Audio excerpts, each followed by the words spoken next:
저는 20대 중반의 여성입니다. 스파샵을 운영하고 있습니다. 제 이야기는 3년 전으로 거슬러 올라갑니다. 지인의 결혼식에 참석했다가 대학을 갓 졸업한 치과의사 철수를 알게 되었습니다. 그날의 첫 만남 이후 철수가 제게 먼저 적극 다가왔습니다. 시간이 흐르고 점점 사이가 가까워졌고 그렇게 1년 정도의 교제 끝에 결혼에 골인했습니다.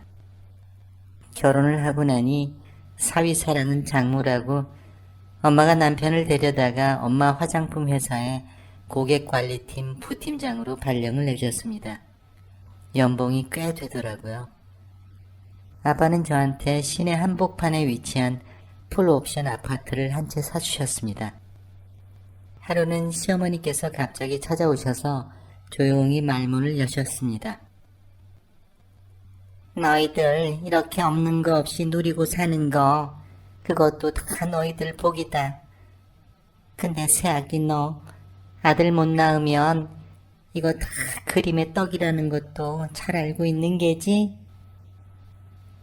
계속되는 시어머니 압력에 위축된 남편이 저보고 아이를 갖자고 슬슬 조르기 시작했습니다. 하지만 사실 그건 제게는 제 목숨이 걸린 아주 위험천만한 제안이었습니다. 저는 출산할 수 있는 몸 상태가 아니었습니다. 선천성 심장질환을 앓고 있었거든요. 하지만 결혼 전에 시댁과 남편에게 그 사실을 분명히 밝혔고 그쪽에서도 그 사실을 달게 받아들였었습니다. 그래놓고는 이제 와서 태도를 180도 바꾸어 저에게 압력을 넣기 시작한 것입니다. 심적으로 상당히 부담스러울 수밖에 없었습니다. 나 당신 덕에 이제 정말 부족할 거 없이 다 가진 것 같다. 이젠 그냥 아들 하나만 있었으면. 사실 말이 나와서 말인데 매번 시골 가서 제사 지낼 때마다 어쩔 수 없이 친척들 얼굴 봐야 되잖아. 근데 다들 나보고 자식 복은 없는 것 같다고 수군들 대는데 진짜 기분 못 갖고 더럽게 자존심 상해. 고심의 고심 끝에 결국 가족의 평화와 행복을 위해 목숨 걸고 아이를 낳기로 결심했습니다. 2번 다시는 경험하고 싶지 않은 산통을 죽을 힘을 다해 이겨내고 정말 천사 같은 딸아이를 보게 됐습니다. 너무나 행복했습니다. 그런데 제가 목숨 걸고 아이를 낳았는데 그랬건만 딸아이의 얼굴을 보자마자 남편이 차가운 목소리로 볼멘 소리를 했습니다. 난 당신이 아들인 거 알고 낳겠다고 한 줄 알았어. 당신 말 철석까지 믿고 당신한테 안 캐물었던 건데 딸을 낳으면 어떡해? 딸인 줄 알았으면 진작에 나한테 얘기를 했었어야지. 남편의 말에 깊이 상처를 받았지만 아들을 기대했던 남편도 서운한 마음에 그랬겠거니 애써 넘기고 당분간만 잘 참고 견디면 모든 게 다 정상으로 돌아올 거라 생각했습니다. 근데 제가 너무 긍정적으로 생각했던 모양입니다. 몇 개월 후부터 상황이 나빠지기 시작하는데 정말 남편이 계속 밖으로만 돌았고 저랑 딸아이한테는 아예 관심조차 갖지 않았습니다. 그러던 어느 날 남편과 시어머니의 전화통화 내용을 우연히 들어버리고 말았습니다. 있는 애라 결혼한 거지. 솔직히 아무리 노력해도 정은 못 붙이겠다.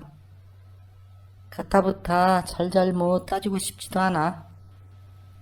지금 만나는 애는 엄마한테 틀림없이 장손을 안겨줄 거야. 그러니까 너무 걱정하지 마요. 억장이 무너졌습니다. 바로 딸아이를 안고 친정으로 와버렸습니다. 그 다음날 남편이 이른 아침부터 헐레벌떡 저를 찾아왔지만 오빠가 남편을 문전박대해버리고 문을 걸어버렸습니다. 엄마도 남편을 화장품 회사에서 잘라버렸습니다.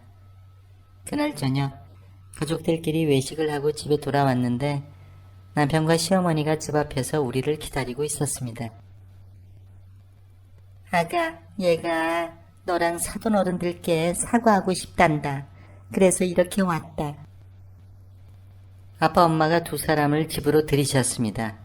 두 사람이 자리에 앉기가 무섭게 오후에 미리 사인해 놓은 이혼 서류를 남편에게 들이밀었습니다. 이걸로 끝내자. 애는 내가 알아서 키울게. 양육비 필요 없어.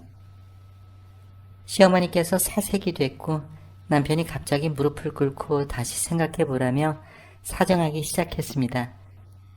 옆에서 듣고 있던 아빠가 그 두 사람의 거짓 연극을 말 한마디로 박살내버렸습니다. 내 딸아이가 목숨 걸고 아이를 낳았습니다. 그런데 두 분이 내 딸아이 대하는 걸 옆에서 보고 있자니 두 분 정말 양심이 없는 분들이란 생각이 듭니다.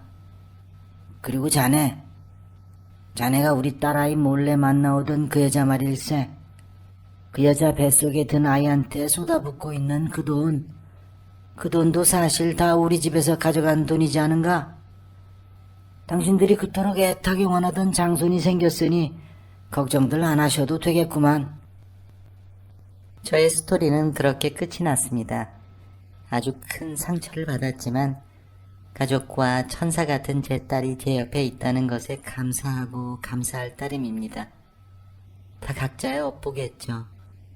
특히 진정성 없고 양심 없는 인간들, 결국 종말에는 비참한 최후를 맞이하고 말 겁니다.